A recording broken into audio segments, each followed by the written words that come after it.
Jane Eyre by Charlotte Bronte, Chapter 32. I continued the labors of the village school as actively and faithfully as I could. It was truly hard work at first. Some time elapsed before, with all my efforts, I could comprehend my scholars and their nature. Wholly untaught, with faculties quite torpid, they seemed to me hopelessly dull, and, at first sight, all dull alike. But I soon found I was mistaken. There was a difference amongst them as amongst the educated, and when I got to know them, and they me, this difference rapidly developed itself. Their amazement at me, my language, my rules and ways, once subsided, I found some of these heavy-looking, gaping rustics wake up into sharp-witted girls enough. Many showed themselves obliging and amiable too, and I discovered amongst them not a few examples of natural politeness and innate self-respect, as well as of excellent capacity that won both my goodwill and my admiration. These soon took a pleasure in doing their work well, in keeping their persons neat, in learning their tasks regularly, in acquiring quiet and orderly manners. The rapidity of their progress in some instances was even surprising, and an honest and happy pride I took in it.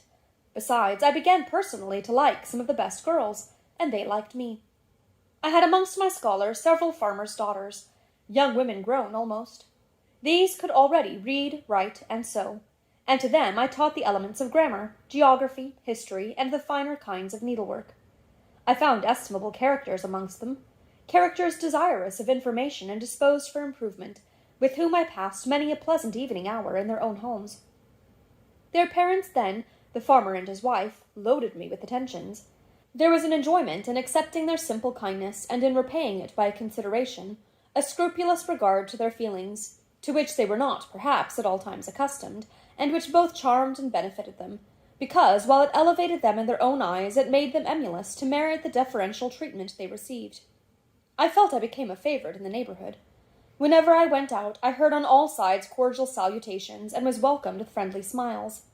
To live amidst general regard, though it be but the regard of working people, is like sitting in sunshine, calm and sweet. Serene inward feelings bud and bloom under the ray. At this period of my life, my heart far oftener swelled with thankfulness than sank with dejection. And yet, reader, to tell you all, in the midst of this calm, this useful existence, after a day passed in honorable exertion amongst my scholars, an evening spent in drawing or reading contentedly alone, I used to rush into strange dreams at night. Dreams many-colored, agitated, full of the ideal, the stirring, the stormy. Dreams where, amidst unusual scenes, charged with adventure, with agitating risk and romantic chance, I still again and again met Mr. Rochester, always at some exciting crisis, and then the sense of being in his arms, hearing his voice, meeting his eye, touching his hand and cheek, loving him, being loved by him. The hope of passing a lifetime at his side would be renewed with all its first force and fire. Then I awoke. Then I recalled where I was and how situated. Then I rose up on my curtainless bed, trembling and quivering, and in the still dark night witnessed the convulsion of despair and heard the burst of passion. By 9 o'clock the next morning I was punctually opening the school, tranquil, settled, prepared for the steady duties of the day. Rosamond Oliver kept her word in coming to visit me. Her call at the school was generally made in the course of her morning ride. She would canter up to the door on her pony, followed by a mounted livery servant. Anything more exquisite than her appearance, in her purple habit, with her Amazon's cap of black velvet placed gracefully above the long curls that kissed her cheek and floated to her shoulders, can scarcely be imagined. And it was thus she would enter the rustic building, and glide through the dazzled ranks of the village children. She generally came at the hour when Mr. Rivers was engaged in giving his daily catechizing lesson. Keenly, I fear, did the eye of the visitress pierce the young pastor's heart. A sort of instinct seemed to warn him of her entrance, even when he did not see it, and when he was looking quite away from the door, if she appeared at it, his cheek would glow, and his marble-seeming features, though they refused to relax, changed indescribably, and in their very quiescence became expressive of a repressed fervor, stronger than working muscle or darting glance could indicate. Of course, she knew her power. Indeed, he did not, because he could not conceal it from her. In spite of his Christian stoicism, when she went up and addressed him, and smiled gaily, encouragingly, even fondly in his face, his hand would tremble and his eye burn. He seemed to say, with his sad and resolute look, if he did not say it with his lips, "I love you, and I know you prefer me. It is not despair of success that keeps me dumb. If I offered my heart, I believe you would accept it. But that heart is already laid on a sacred altar. The fire is arranged round it. It will soon be no more than a sacrifice consumed." And then she would pout like a disappointed child. A pensive cloud would soften her radiant vivacity. She would withdraw her hand hastily from his, and turn in transient petulance from his aspect, at once so heroic and so martyr-like. St. John, no doubt, would have given the world to follow, recall, retain her, when she thus left him, but he would not give one chance of heaven, nor relinquish, for the Elysium of her love, one hope of the true, eternal paradise. Besides, he could not bind all that he had in his nature, the rover, the aspirant, the poet, the priest, in the limits of a single passion. He could not, he would not, renounce his wild field of mission warfare for the parlours and the peace of Vale Hall. I learnt so much from himself in an inroad I once, despite his reserve, had the daring to make on his confidence. Miss Oliver already honoured me with frequent visits to my cottage. I had learned her whole character, which was without mystery or disguise. She was coquettish, but not heartless; exacting, but not worthlessly selfish. She had been indulged from her birth, but was not absolutely spoiled. She was hasty, but good-humoured. Vain, she could not help it, when every glance in the glass showed her such a flush of loveliness, but not affected. Liberal-handed, innocent of the pride of wealth, ingenious, sufficiently intelligent, gay, lively, and unthinking. She was very charming, in short, even to a cool observer of her own sex like me, but she was not profoundly interesting, or thoroughly impressive. A very different sort of mind was hers from that, for instance, of the sisters of St. John. Still, I liked her almost as I liked my pupil Adele, except that, for a child whom we have watched over and taught, a closer affection is engendered than we can give an equally attractive adult acquaintance. She had taken an amiable caprice to me. She said I was like Mr. Rivers, only certainly, she allowed, not 1/10 so handsome, though I was a nice, neat little soul enough, but he was an angel. I was, however, good, clever, composed, and firm, like him. I was a lusus naturae, she affirmed, as a village schoolmistress. She was sure my previous history, if known, would make a delightful romance.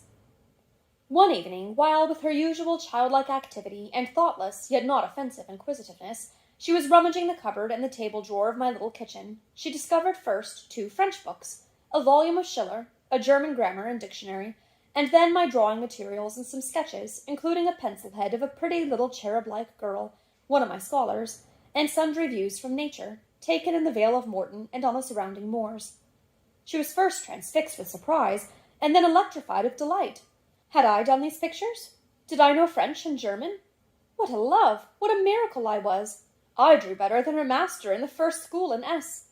Would I sketch a portrait of her to show to Papa? With pleasure, I replied, and I felt a thrill of artist delight at the idea of copying from so perfect and radiant a model.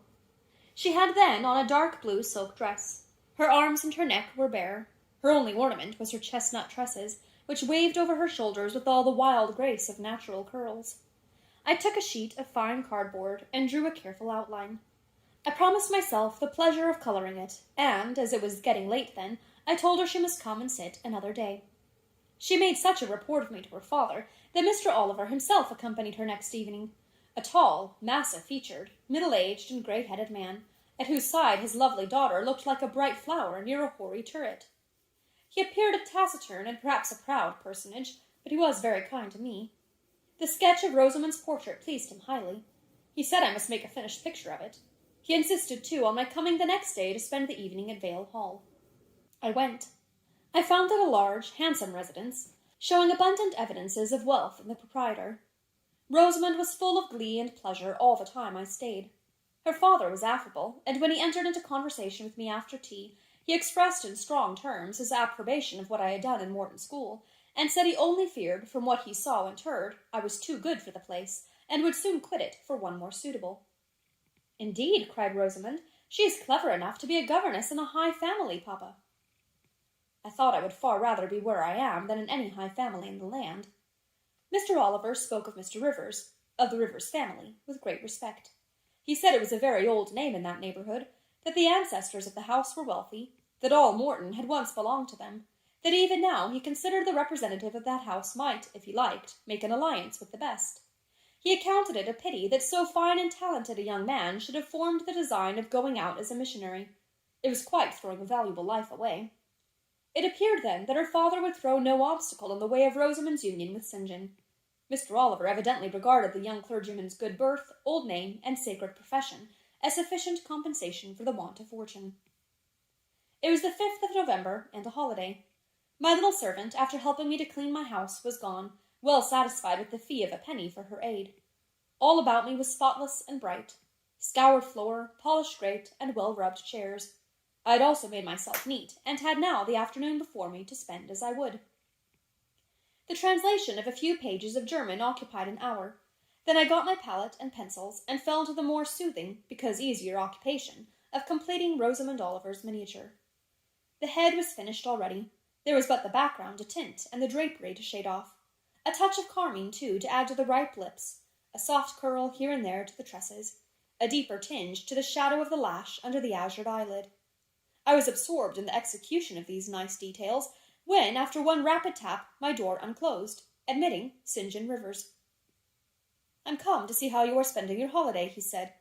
"Not, I hope, in thought?" "No, that is well. While you draw, you will not feel lonely. You see, I mistrust you still, though you have borne up wonderfully so far. I have brought you a book for evening solace."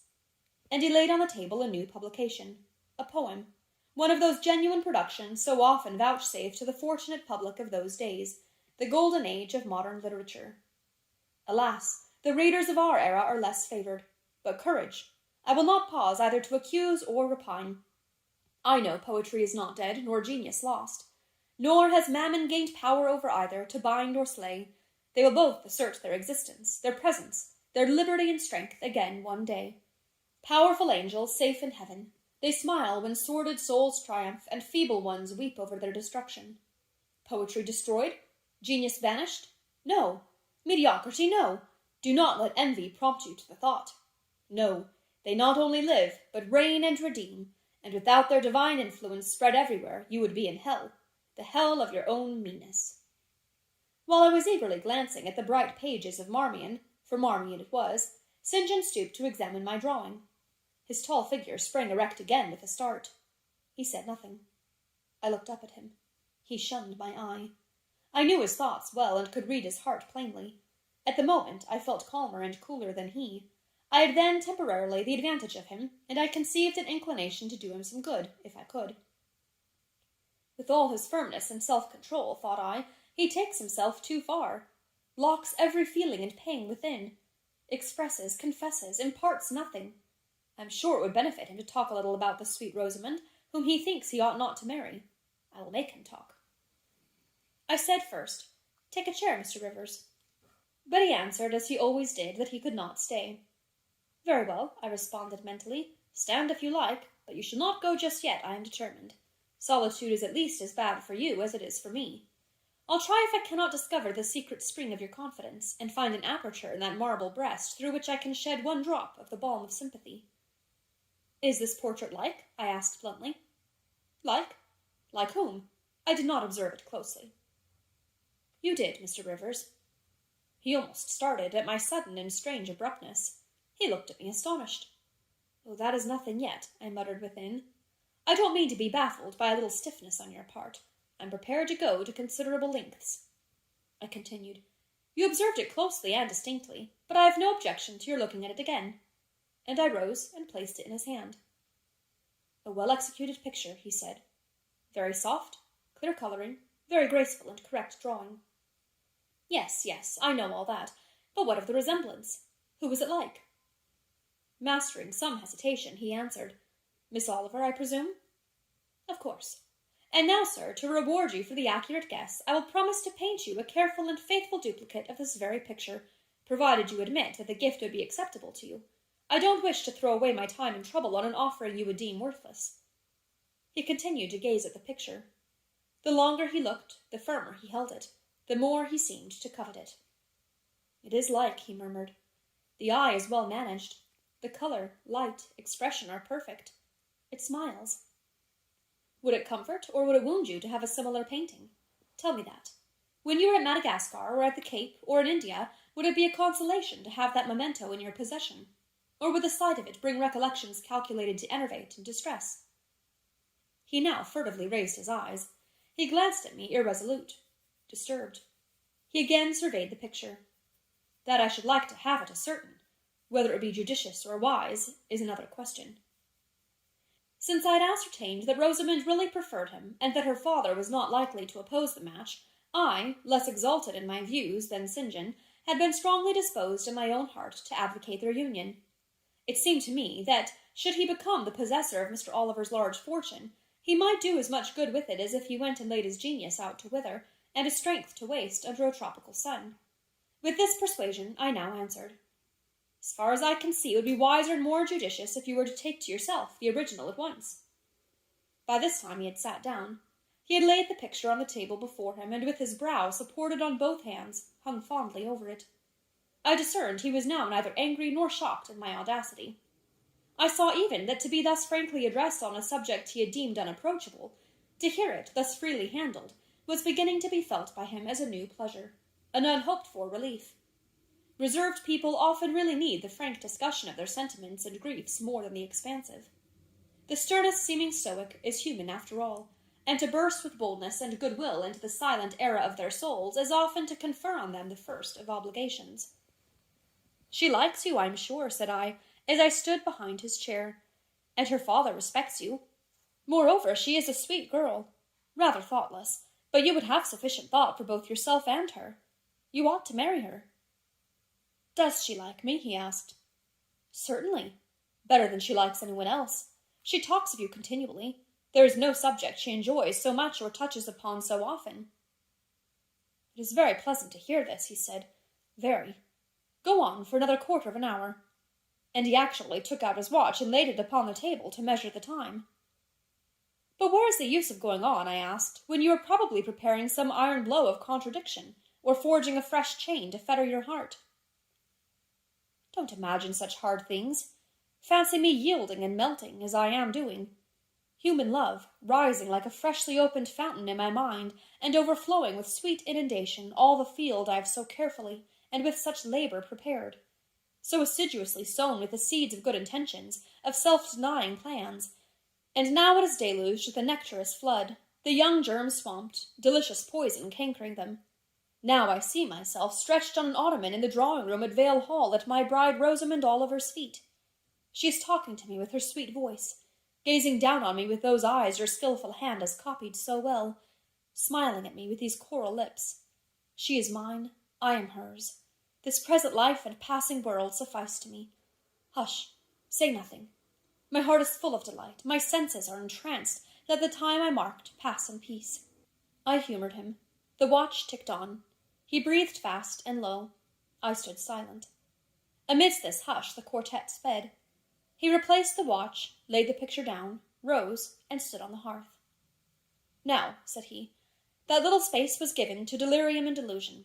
I rested my temples on the breast of temptation, and put my neck voluntarily under her yoke of flowers. I tasted her cup. The pillow was burning. There's an asp in the garland. The wine has a bitter taste. Her promises are hollow. Her offers false. I see and know all this. I gazed at him in wonder. It is strange, pursued he, that while I love Rosamond Oliver so wildly, with all the intensity indeed of a first passion, the object of which is exquisitely beautiful, graceful, fascinating, I experience at the same time a calm, unwarped consciousness that she would not make me a good wife, that she is not the partner suited to me, that I should discover this within a year after marriage, and that to 12 months' rapture would succeed a lifetime of regret. This I know. Strange indeed, I could not help ejaculating. Well, something in me, he went on, is acutely sensible to her charms. Something else is as deeply impressed with her defects. They are such that she could sympathize in nothing I aspired to, cooperate in nothing I undertook. Rosamond a sufferer, a laborer, a female apostle? Rosamond a missionary's wife? No. But you need not be a missionary. You might relinquish that scheme. Relinquish? What? My vocation? My great work? My foundation laid on earth for a mansion in heaven? My hopes of being numbered in the band who have merged all ambitions in the glorious one of bettering their race, of carrying knowledge into the realms of ignorance, of substituting peace for war, freedom for bondage, religion for superstition, the hope of heaven for the fear of hell. Must I relinquish that? It is dearer than the blood in my veins. It is what I have to look forward to and to live for. After a considerable pause, I said, And Miss Oliver? Are her disappointment and sorrow of no interest to you? Miss Oliver is ever surrounded by suitors and flatterers. In less than a month, my image will be effaced from her heart. She will forget me, and will marry, probably, someone who will make her far happier than I should do. You speak coolly enough, but you suffer in the conflict. You are wasting away. No. If I get a little thin, it is with anxiety about my prospects, yet unsettled. My departure continually procrastinated. Only this morning I received intelligence that the successor, whose arrival I have been so long expecting, cannot be ready to replace me for 3 months to come yet, and perhaps the 3 months may extend to 6. You tremble and become flushed whenever Miss Oliver enters the schoolroom. Again the surprised expression crossed his face. He had not imagined that a woman would dare to speak so to a man. For me, I felt at home in this sort of discourse. I could never rest in communication with strong, discreet, and refined minds, whether male or female, till I had passed the outworks of conventional reserve, and crossed the threshold of confidence, and won a place by their heart's very hearthstone. You are original, said he, and not timid. There is something brave in your spirit, as well as penetrating in your eye. But allow me to assure you that you partially misinterpret my emotions. You think them more profound and potent than they are. You give me a larger allowance of sympathy than I have a just claim to. When I colour, and when I shade before Miss Oliver, I do not pity myself. I scorn the weakness. I know it is ignoble, a mere fever of the flesh. Not, I declare, the convulsion of the soul. That is just as fixed as a rock, firm set in the depths of a restless sea. Know me to be what I am, a cold, hard man. I smiled incredulously. You have taken my confidence by storm, he continued, and now it is much at your service. I am simply in my original state, stripped of that blood-bleached robe with which Christianity covers human deformity, a cold, hard, ambitious man. Natural affection only, of all the sentiments, has permanent power over me. Reason and not feeling is my guide. My ambition is unlimited, my desire to rise higher, to do more than others, insatiable. I honor endurance, perseverance, industry, talent, because these are the means by which men achieve great ends and mount to lofty eminence. I watch your career with interest, because I consider you a specimen of a diligent, orderly, energetic woman, not because I deeply compassionate what you have gone through or what you still suffer. You would describe yourself as a mere pagan philosopher, I said. No. There is this difference between me and deistic philosophers. I believe, and I believe, the gospel. You missed your epithet. I am not a pagan, but a Christian philosopher, a follower of the sect of Jesus. As his disciple, I adopt his pure, his merciful, his benignant doctrines. I advocate them. I am sworn to spread them. Won in youth to religion, she has cultivated my original qualities thus. From the minute germ, natural affection, she has developed the overshadowing tree, philanthropy. From the wild, stringy root of human uprightness, she has reared a due sense of the divine justice. Of the ambition to win power and renown for my wretched self, she has formed the ambition to spread my Master's kingdom, to achieve victories for the standard of the cross. So much has religion done for me, turning the original materials to the best account, pruning and training nature. But she could not eradicate nature, nor will it be eradicated till this mortal shall put on immortality. Having said this, he took his hat, which lay on the table beside my pallet. Once more he looked at the portrait. She is lovely, he murmured. She is well named the rose of the world, indeed. And may I paint one like it for you? Cui bono? No. He drew over the picture the sheet of thin paper on which I was accustomed to rest my hand in painting, to prevent the cardboard from being sullied. What he suddenly saw on this blank paper it was impossible for me to tell, but something had caught his eye. He took it up with a snatch. He looked at the edge, then shot a glance at me, inexpressibly peculiar, and quite incomprehensible. A glance that seemed to take and make note of every point in my shape, face, and dress, for it traversed all, quick, keen as lightning. His lips parted as if to speak, but he checked the coming sentence, whatever it was. What is the matter? I asked. Nothing in the world, was the reply, and replacing the paper, I saw him dexterously tear a narrow slip from the margin. It disappeared in his glove, and with one hasty nod and good afternoon, he vanished. Well, I exclaimed, using an expression of the district, that caps the globe, however. I, in my turn, scrutinized the paper, but saw nothing on it save a few dingy stains of paint where I had tried the tint in my pencil. I pondered the mystery a minute or two, but finding it insolvable, and being certain it could not be of much moment, I dismissed and soon forgot it.